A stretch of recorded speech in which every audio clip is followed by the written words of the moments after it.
Creativity is a part of everything you do. It's an unorthodox or new way of approaching a problem, a different perspective. Any development of a process or project to be more efficient or making something brand new comes from novel ideas, from being creative. What do you do when you're stuck? When you have writer's block? When you can't seem to come up with anything new? Here are 5 tips to be more creative. Hey everyone, buddies, I'm Faz. Today, I want to talk about some of my favorite tips from a book by John Cleese. It's his Creativity, a Short and Cheerful Guide. If you don't know who John Cleese is, he is a comedy legend, actor, scriptwriter. He's the co-founder of Monty Python, responsible for writing so many of their iconic skits. I didn't expect a kind of Spanish Inquisition. Nobody expects the Spanish Inquisition. Fawlty Towers as well, which is a highly acclaimed British comedy from the 70s, and I could go on and on. He's been writing and acting for over 60 years now. I will tell you about a few of my favorite gems from his book, sprinkled in with some of my own thoughts and connections around them. Number 1, boundaries of time and space. You need to create disciplined boundaries of when and where you're going to do your creative work. Getting Hi, how are you? interrupted is one of the worst things that can happen when you're trying to focus. There are lots of studies out there with varying amounts of how long it takes to get back your concentration after an interruption. But most often I see this around 20 to 25 minutes. And if you add that 20 minutes to the actual length of the interruption in the first place, that's a ton of time wasted. This is why you need to create some boundaries, a time that is dedicated just for work. Block out a portion of time to practice your craft, whatever it may be. Sacred practice just to focus. Whether it's music, writing, studying a scene, if you're an actor, even if you're just sitting there thinking, that's fine, as long as you're not doing anything that is not related to the creative part of your work. Don't do taxes or something. This isn't the time for tangible work. It's for ideation, for trying something new. And a big help to create that boundary of time, turn off your phone. Or at least make it so that only very important calls can come through. No notifications, emails, or texts. Calls only and only for emergencies. That's what I need to focus. Even having it near me will distract me, and I'll end up doom scrolling. This is thinking time. Personally, this is very difficult for me, but it's probably the most important thing you can do for yourself when it comes to creativity. And it also just helps not having it on you at random times during the day. You'll be surprised at how many great ideas I come up with sitting on the toilet when I just don't have my phone on me, instead of doom scrolling through all the terrible news that's going on. So now that you have your time blocked out, you need a place. I find it extremely difficult to work when there are other people around or on a computer that has a bunch of video games. Pretty much anything that can catch my attention or entice me not to do the work, I need to remove from my environment. And that takes a lot of discipline, but it'll help you a lot. And ideally, you have a room, or at least a section of a room, that can be blocked out just for that creative time. But I do understand that that's a luxury. I live in a very tiny place, and that's just not realistic. So I get around that by setting up my space in a very specific way that I only use for creative work, to get down to business. Creating a specific environment that you always use to do this type of work will help prime your mind into that mode of thinking. You'll concentrate quicker, and it'll be easier to abstain from distractions. Number 2, create a specific voice for your idea. Who is this for, and what are you trying to convey? The first thing is to consider what feelings you're trying to achieve. Is this supposed to be funny, sad, triumphant? Try to think of a specific feeling you're trying to convey during the session and get into that state. I know that the idea you're going for will probably encompass a ton of different emotions, but try to consider where you are in that moment and getting into that feeling. That might mean listening to certain music, reading certain passages of literature, or reflecting on memories. Then you need to consider who you're making this for. Is this for academics, for children, for musicians? What kind of language do they use, and what kind of language should you be using to communicate to them? And I'm not really talking about your target audience or demographic. Try to create an individual. like an ideal person you're trying to reach. And try to be as specific as possible. This can be a real person, or you can make someone up.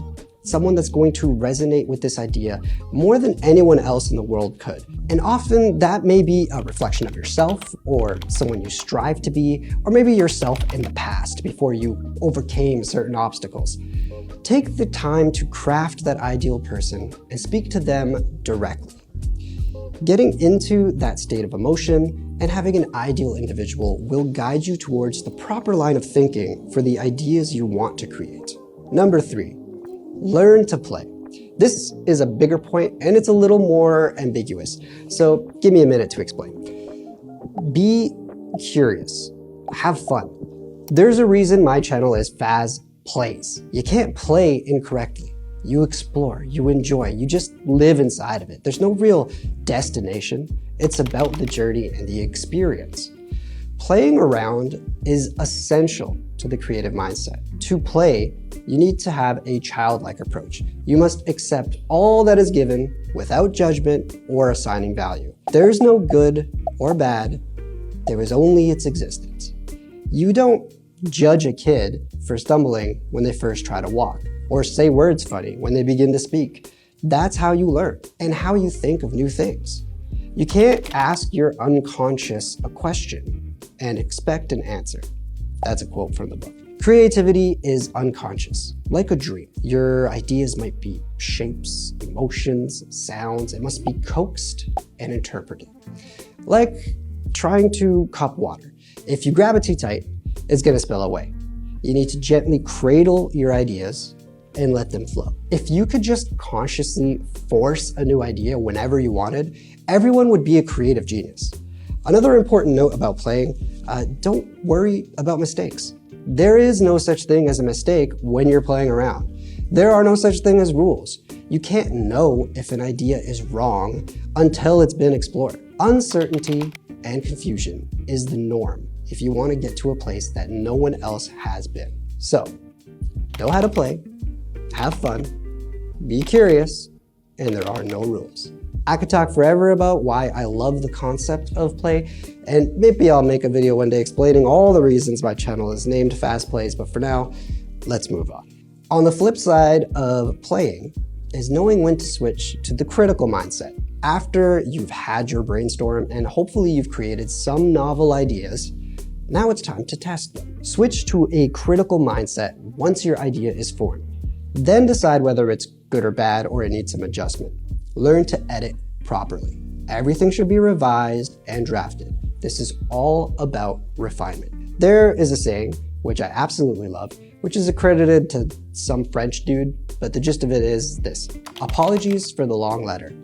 I didn't have time to write a short one. The songs I write and even these videos I make start off way longer, full of boring crap and fluff, and I have to boil it down to only what's important.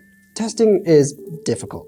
Cleese in the book, he talks about how depending on what your ideas are, what you're working on, it can be very difficult to test your ideas.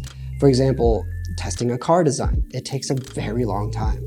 Testing clothes, a bit quicker than a car, but it still requires a lot. If you're testing a painting or music, show it to someone. Ask them questions, get their feedback, and you can do that throughout the process. When you first come up with the idea, just talk to someone about it and say, hey, I have this idea, what do you think about it? Even before you're able to completely execute it. And there's another saying that's very common. I don't know who said this first, but it's been common advice for creatives for many, many years. Kill your darlings.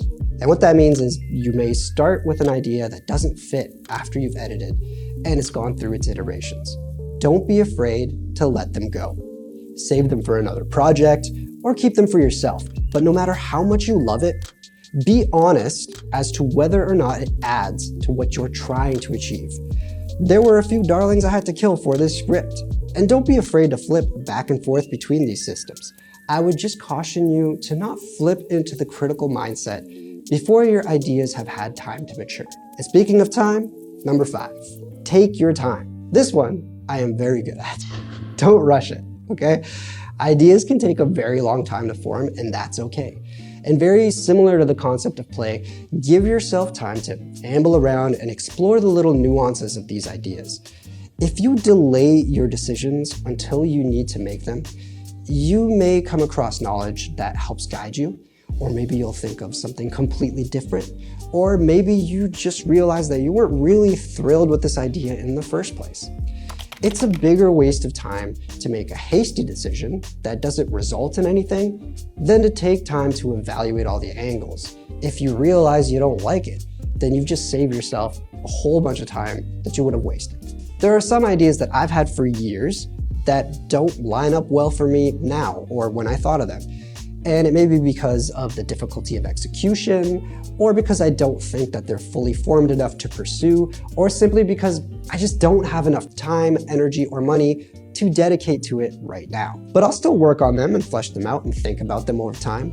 And this YouTube channel is one of those ideas that took a long time for me to figure out and execute on, but now I have a pretty good idea of where I want this to be, and that might change over time, but I feel a lot more comfortable about it now than I did a couple of years ago.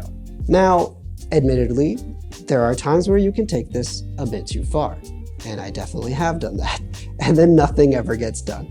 But that's kind of a completely different conversation about being honest with yourself, which I need to do from time to time. So relax, don't rush it, you'll figure it out over time. Unless there's like a very serious deadline, then just fucking do it. Bonus tip, get someone or something that reminds you to take a break from time to time. All of these ideas can be found in this book by John Cleese, Creativity, A Short and Cheerful Guide. I highly recommend it. There are many more gems in there that I don't have time to get to, but they will definitely help you in your creative journey. Try the tips I mentioned. They might help, they might not, but that's the great thing about creative stuff. You just try shit and see how it goes. Do you have any creative tips that you swear by? Let me know so I can give them a shot. Thanks for watching, have a great day, and remember to play.